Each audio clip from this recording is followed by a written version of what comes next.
Political strategist Prashanth కిషోర్ను political లీడర్గా బీహారీలు ఎందుకు గుర్తించలేదు? ఒక డాక్టరు, బాగా వైద్యం చేసే డాక్టరు, అన్ని ఏ జబ్బుకైనా మందిస్తే ఆయన మందిస్తే తగ్గిపోతుంది, ఆ స్థాయిలో మంచి స్ట్రైక్ రేట్ ఉన్నటువంటి డాక్టరు ఆయనకి జలుబు చేస్తే ఆయనే ట్రీట్మెంట్ తీసుకుంటే తగ్గక వేరే డాక్టర్ దగ్గరికి వెళ్ళాడంటారు. అట్లుందేమో అనిపిస్తుంది సార్ ప్రశాంత్ కిషోర్ పరిస్థితి. ఆయన స్ట్రాటజీస్ మాత్రం అందరికీ వర్కౌట్ అవుతాయి చాలా వరకు. ఆయనకి ఎందుకు పనిచేయలేదు? ఎందుకు ఆ స్థాయిలో పడిపోయింది? ఇప్పుడు డాక్టర్ సోమరాజు గొప్ప కార్డియాలజిస్ట్. ఓకే, ఆయన ఎంసెట్ ఎగ్జామ్ రాస్తే సెలెక్ట్ అవుతారా? సందర్భించి ఆయన ఐఐటి ఎగ్జామ్, ఆయన ఐఐటీలో చదివాడు. ఓకే, ఐఐటి ఎగ్జామ్ రాసి సెలెక్ట్ కమ్మాలంత ఈజీ కాదు. ఎందుకంటే each exam as is own talent. మీరు ఇప్పుడు చీఫ్ సెక్రటరీ హోదాలు ఉన్న వ్యక్తిని ఇప్పుడు ఐఏఎస్ రాసి సెలెక్ట్ కమ్మను, ఒకప్పుడు సెలెక్ట్ అయ్యాడు కదా. అవును. So but that changes. ఇప్పుడు coach will never become a player. Player will become a coach. A good player is a good coach.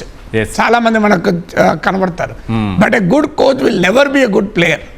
ఇప్పుడు నేను రాజకీయాలు విశ్లేషిస్తా, వ్యూహాలు చెప్తా, కానీ నేను పోటీ వెళ్తున్నా. అవును, నీట్ ఎంసెట్ కు ట్రైనింగ్ ఇచ్చేటటువంటి ఒక లెక్చరర్ ఆయనే డాక్టరో లేకపోతే ఇంజనీరో కావచ్చు కదా. అదే కావచ్చు కదా, నిజమే కదా.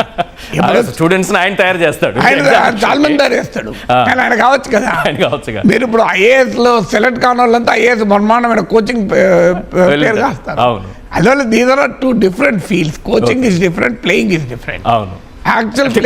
మిగిలిపోతాడా ఇప్పుడు డౌట్. సో అందువల్ల ప్రశాంత్ కిషోర్ ఒకదానికి అప్రిషియేట్ చేయాలి. ఈ మేడ్ ఎ వండర్ఫుల్ ఎఫర్ట్. 3 ఏళ్ల పాటు పాదయాత్ర చేశాడు. బీహార్ లాంటి కులాల కుంపటిలో దిగాడు. ఇది మామూలు విషయం కాదు కదా. క్షేత్రస్థాయిలో ఆయన ఎవరో తెలియని వాడు ఇప్పుడు అందరికీ తెలుసు. మీకు ఏ రాజకీయ పార్టీ పోటీ చేయనని ఎక్కువ సీట్లు చేశాడు. బీజేపీ కూడా చేయలే, జేడీ చేయలే, ఆర్జేడీ చేయలే.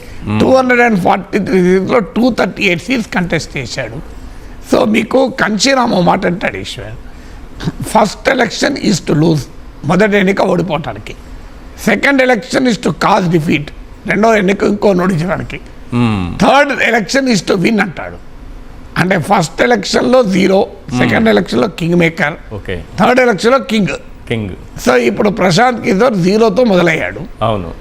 చూద్దాం నెక్స్ట్ ఎలక్షన్లో కింగ్ మేకర్ అవుతాడేమో.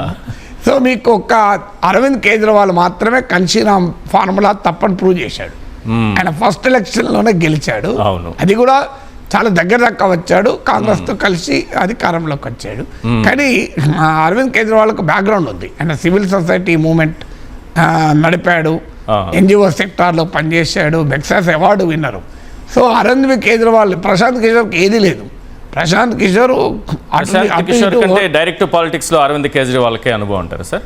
ఏమండి, ప్రశాంత్ కిషోర్ అరవింద్ కేజ్రీవాల్ డైరెక్ట్ పాలిటిక్స్ తో సంబంధాలు ఉండడం. అరవింద్ కేజ్రీవాల్ పాలిటిక్స్ లో ఇద్దరికి సంబంధం లేకపోయినా కేజ్రీవాల్ కు ప్రజలతో సంబంధాలు ఉన్నాయి. ప్రశాంత్ కిషోర్ ప్రజలతో సంబంధాలు ఏంటి? ప్రజలు మ్యానిపులేట్ చేయడం తప్ప ప్రశాంత్ కిషోర్కి వేరే సంబంధాలు ఏం లేవు కదా. అయినా ప్రశాంత్ కిషోర్ ఎప్పుడైనా చెప్పేవాడు కూడా, నేను కాదు గెలిపించేది, వాళ్ళు గెలుస్తున్నారు, నేను ఓన్లీ అడ్వైజ్ చేయగలుగుతానని. సో ఐఎమ్ నాట్, నేను గెలిపిస్తున్నా ఎప్పుడు అనలే. But he made a very big effort. 3000 కిలోమీటర్ల పాదయాత్ర చేశాడు. 3 ఏళ్ల పాటు జన్స్వరాజ్ అభియాన్ నడిపాడు. 238 సీట్స్కి పోటీ చేశాడు. ఇంకా ఓటింగ్ ఫిగర్స్ మనకు రాలే, కానీ ఎగ్జిట్ పోల్స్ అయితే అరౌండ్ 10% ఓటింగ్ వరకు రావచ్చు అన్నారు. But we have to see ఎంత ఓటింగ్ వస్తుందని. ఇప్పుడు ఒక బేస్ కదా ఏర్పడింది కదా. ఇప్పుడు నెక్స్ట్ ఎలక్షన్లో నితీష్ కుమార్ ఉన్నాడు, అయిపోయింది ఇక. నెక్స్ట్ ఎలక్షన్ల వరకు ఎన్డీఏకి లీడర్షిప్ ఉండదు, అన్లెస్ ఎమర్జీ అయితే తప్ప. మీకు ఆర్జేడీకి లీడర్షిప్ ఉంటుంది. అందువల్ల రాజకీయాల్లో కన్సిస్టెంట్గా నిలబడి ప్లే చేస్తే చాలామంది సక్సెస్ అయిన వాళ్ళు ఉన్నారు. అయితే నిలబడగలగాలి. చిరంజీవి లాగా మధ్యలో ఎగిరిపోతే కష్టం. అవును.